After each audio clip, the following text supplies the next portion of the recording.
احلى مسا على الصحاب. واحد بيسالني ويقول لي ايه رايك يا عم شريف في العربيه الشيروكو الكنبه؟ الهي كنبه تصوتك يا بعيد على المشاكل اللي انت هتعملها لنا دلوقتي. العربيه الشيروكو تعتبر من العربيات المميزه قوي من فولكس فاجن. العربيه دي بتنزل بموتور 1400 سي سي تربو اللي هو التي اس اي تربو تشارج ستارتيفايد انجكشن.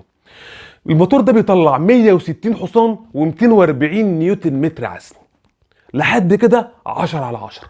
وكمان متوصله بفتيس دي اس جي اللي هو الدايركت شيفت جير بوكس ثنائي التعشيق.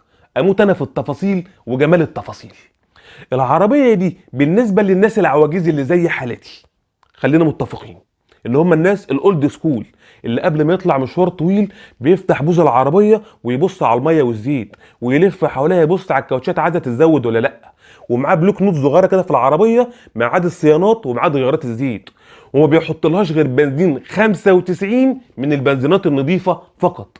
فالعربيه دي هتبقى معاه لوز العنب.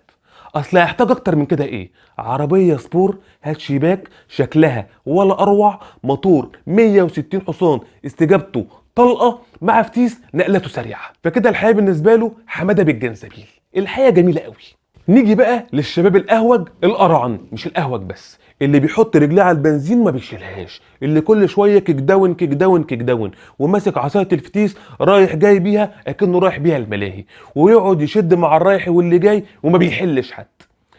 الحركه دي يا جدعان بتسخن الفتيس، تخلي الفتيس الميجاترونيك بتاعته تضرب، او بالمعنى الاصح العربيه تجيب فتيس. يعمل ايه يا باشا بعدها؟ يروح رامي الموتور والفتيس ورايح لبابي اخد منه 30 40 الف جنيه ومسقط سيستم ال 2000 التربو اللي هو تي اس اي او تي اف اس اي.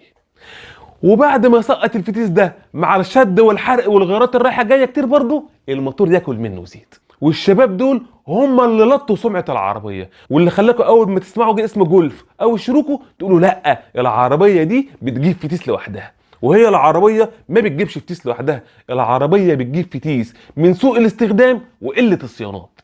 ففي المجمل العربيه الشيروكو عربيه من العربيات المحترمه جدا جدا جدا شكلا واداء، بس على حسب السواق اللي هيركبها وهيتعامل معاها ازاي.